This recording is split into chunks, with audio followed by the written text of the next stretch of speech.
We've been learning so much, so very many examples of the use of data science and solutions in AI and machine learning. We've covered all those topics, etc. We're going to go a bit different now because we have a warrior, because she is worried. Deborah Webster, she is originally from the UK, has been living in Dubai for a good while now, and she does a bit of everything, and she's very concerned with some of the stuff we've been talking about. But you have some ideas to share with us, right? Thank you. Thank you. Thank you very much. Good afternoon, everyone. Do we need to do jumping jacks, or are you all awake? Okay. Look, I don't want to talk at you. I want to have a conversation with you. I've been tasked with discussing with you ethics in the digital age. And this is petrifying for a number of reasons. Number one, I have 20 minutes to break down ethics, which frankly is impossible. Number two, I don't have all the answers. In fact, I have more questions than answers. And number three is I'm human and therefore fundamentally flawed. So who believes in order to set the scene for ethics, we need to first understand the purpose of technology. So who believes technology is there to serve humanity? Okay. Who isn't sure what the purpose of technology is? Okay. Is there anyone who thinks that, is there a Dr. No in the room who thinks that technology is there to be the overlord of humans? No? Awesome. Okay, so this is the first thing, right? Human beings, I think, are intrinsically good. I talk a lot about human beings as opposed to people, and I will explain that distinction in just a moment. But humans set out with good intentions. And then somewhere along the line, we start to do weird things. And in one of the presentations this morning, I actually got rather perplexed and confused. So one of the narratives that we hear is that the next generation are amazing. They're really tech savvy. Now in this room, we have people who are tech savvy. But the regular next generation person is not necessarily tech savvy. In fact, some of them describe themselves as tech zombies. And the reason they describe themselves as tech zombies is when GDPR came out, every single website came out with this pop-up. And everyone pressed accept all. No, very, very, very few people go through and adjust their preferences. And I can guarantee no one reads the privacy policies and terms and conditions. Unless, of course, you're weird, and I am weird. So in the beginning of last year, someone sent me a link to a Silicon Valley darling, a new person that they thought was one of the new messiahs, because this is what comes out of Silicon Valley. And he was criticizing social media, which was very popular at the time, or criticizing social media was popular at the time. And he said that he was creating a new platform which was there for social good. Everyone loves this social good thing. So I was curious. It's like, okay, let's see what's happening. So I pulled out the privacy policies and terms and conditions, and I went through them. And I was scratching my head, so I sent them to a legal friend of mine to make sure that I wasn't reading things that weren't there. I said, could you just go through these and let me know what you think? So I didn't frame the question in terms of like any dramatic, oh my God, like look at this. So I waited for him to come back to me. And he said, on the whole, they seem to be okay, but there's something that's rather fishy and is rather strange. When you unsubscribe from their service, they continue gathering data from your system. Wow. So legally, it's okay because you've signed off on it, you've pressed I accept. But ethically, isn't that wrong? Who thinks that's wrong? Who isn't sure? Okay. Let me clarify. It's wrong. No, but so we seem to do things, and we seem to, right, so the Facebook Cambridge Analytica situation. We say the next generation is tech savvy, and at the time, I was having these conversations at different universities around the UAE. And I went through the privacy policies, I explained, and sorry, I asked them the question of whether they knew about the Facebook Cambridge Analytica situation. And I don't know if I was amazed or horrified.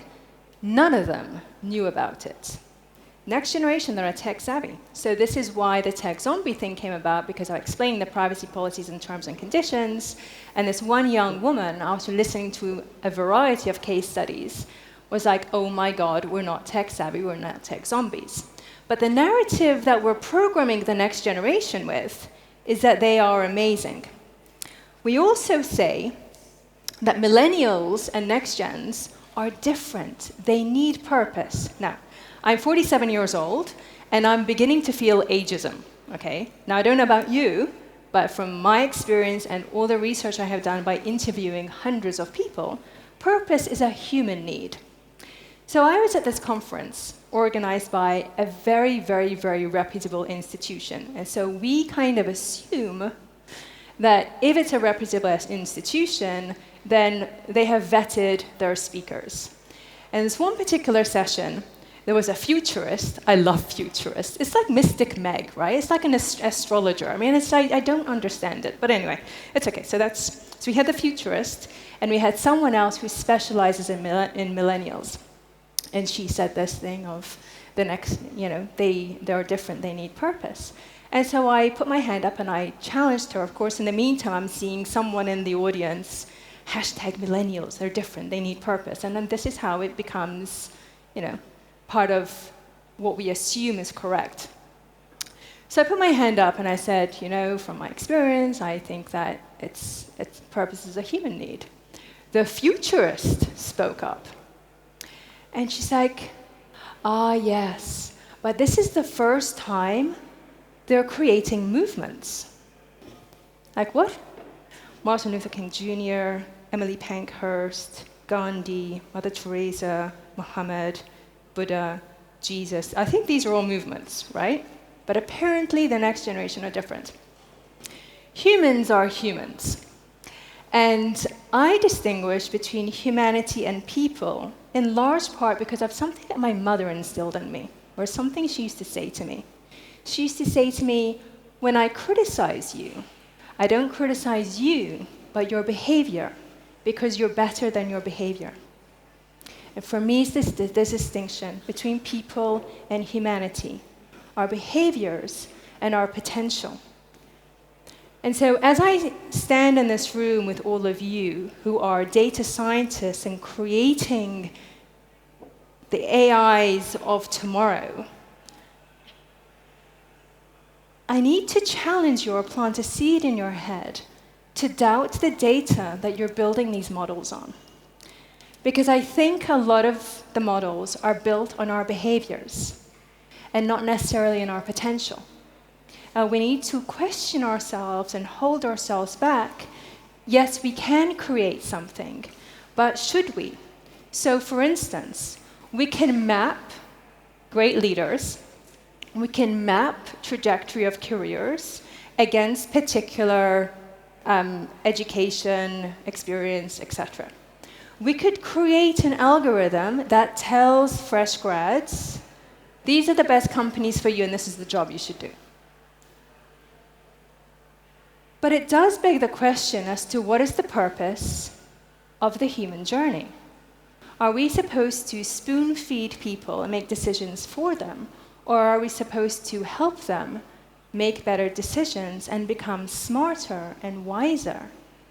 We have created an educational system that homogenizes human beings, a corporate world that wants us to be professional and to behave like robots. Definitely not humans. And now we're developing AI to act like human. Interesting. Forgive me for being a little bit confused, but I think humans should be humans. So I'm writing this book at the moment, which I started out by calling Humanity Rising. And I've actually renamed it Tech Zombies. And when I started writing this book, I went out with this. Some AI, so when it comes to AI, some think, wow, it's amazing, etc., and others have this doom and gloom perspective or belief. And I woke up at 4 o'clock one morning with this aha moment. It's like, oh my goodness, if AI were to gain consciousness, it would probably be kinder to humans than humans are to humans. Think about that for a second. If AI were to gain consciousness, it could potentially be kinder to humans than humans are to humans.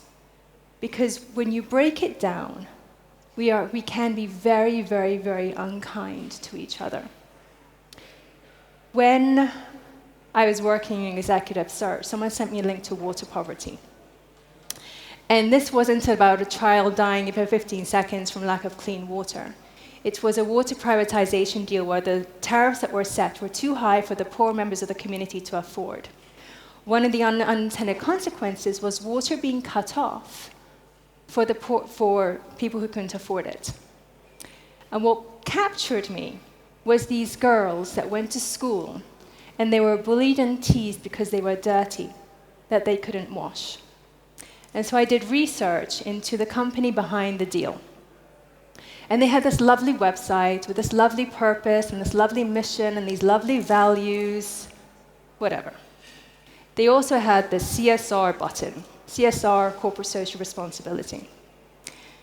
And for me, it made no sense, because what is the point in having do-gooding when your business practices cause harm? So let's take a look for a moment at what do we need to be human to survive, let alone thrive? We need clean air. So perhaps we should be measuring companies by their emissions. And if you are emitting anything negative into the atmosphere that impacts your ability to breathe, maybe that's an infringement of human rights, but we don't measure these things. Just as we don't measure the cost of the production cycle. Now, people love Elon Musk, and I respect him, I admire his thinking. But again, I think our practices are flawed. We don't go into the cost of producing an electric car, and specifically lithium batteries. We need you guys to be coming up with to be challenging what these guys are coming up with, and to strive higher and to do better. Please, people are relying on you. People respect the models that you come up with. They respect your thinking. And if there is anyone best positioned to lead the way in building businesses and technology as a force for good, I personally think it's you guys. Because as I look out into the room, there's men and there's women. What you need to be is leaders, not people in positions of power. You need to be a little bit more discerning into the people that you trust, be they investors or, I won't go into politicians because I'm half English and the Brexit scenario is just bonkers. And this is the other issue that I want to close off with. It's hard to discuss ethics when we live in a world where there's a leadership crisis. We are misappropriating the name of leader. I'll give you an example. When Barack Obama was on the campaign trail, I think a lot of people had great hope for him. I had great hope for him. In his first year of office, he was awarded the Nobel Peace Prize. What had he accomplished? And when I was discussing this with some friends, and I challenged what was going on, they said, but he had to accept it. So you're telling me the leader of the free world had to accept the Nobel Prize. Okay, that's interesting. So then I listened to his speech, and in his speech, he made reference to the people who had given up their lives for peace and who campaigned for peace. But he didn't accept it in their name. He accepted it on his behalf. And for me, that's the distinction between leaders and people in positions of power. And this is one of the biggest biases I would like you to be aware of. All the magazines are highlighting leaders. They're not. As Nelson Mandela had said, we have created, and I'm paraphrasing, not kind of, we have created a world where we value someone's bank account, what car they drive, what house they have, but perhaps a better measurement of a person is the character that they have. And character is the one thing that you need to be looking for. It's the personal character is the one thing you need to build. It's a muscle you need to build. It's the ability to say no. It's the ability to have courage and manage upwards. It's the ability to challenge people if you believe there's a better way. There are people that take shortcuts. They want to safeguard their jobs. So be courageous, be brave, have a better vision for a better future, and be the best version of yourself.